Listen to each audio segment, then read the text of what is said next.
میرا ایک اور سوال آپ سے یہ ہے کہ جس پر جنات ہوں تو اس کی علامات کیا ہیں، اس کے سمبلز کیا ہیں کہ ہم پتہ چلا سکیں کہ واقعتاً اس پر جنات کا سایہ ہے؟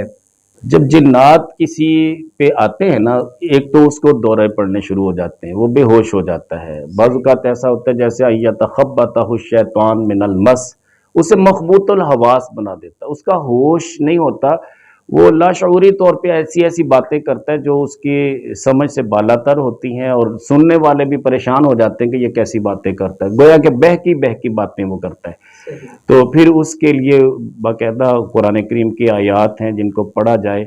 تو یہ سارے اثرات ختم ہو سکتے۔ اسی طریقے سے میرا ایک اور سوال ہے کہ کتنے جنات ہیں جو ہر وقت انسان کے ساتھ رہتے ہیں؟ جہاں تک جنات کی بات ہے، میرے کریم آقا علیہ الصلوۃ والسلام نے ارشاد فرمایا کہ جب کسی بھی مسلمان کے گھر بچہ پیدا ہوتا ہے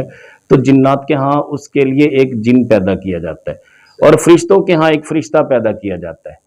اب اس بچے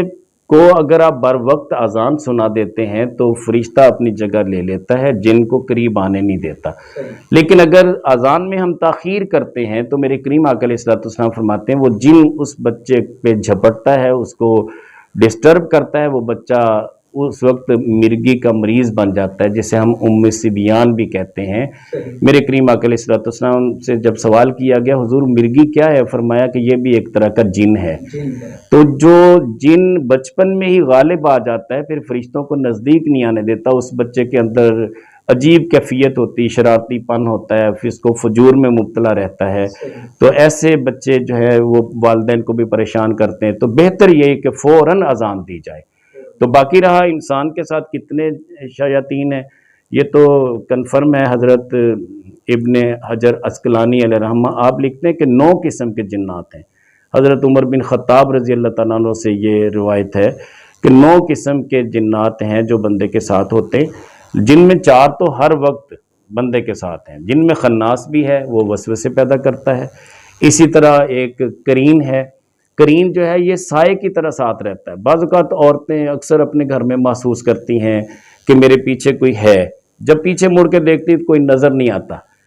تو یہ ایک وسوسہ پیدا ہوتا ہے۔ وہ کرین کبھی سینے پہ چڑھ کے بیٹھ جاتا ہے اور سانس کو تنگی دیتا ہے، بندہ سویا ہوا اٹھ پڑتا ہے کہ شاید میرے سینے پہ کوئی ہے، جبکہ سینے پہ ہوتا نہیں ہے۔ اسی طرح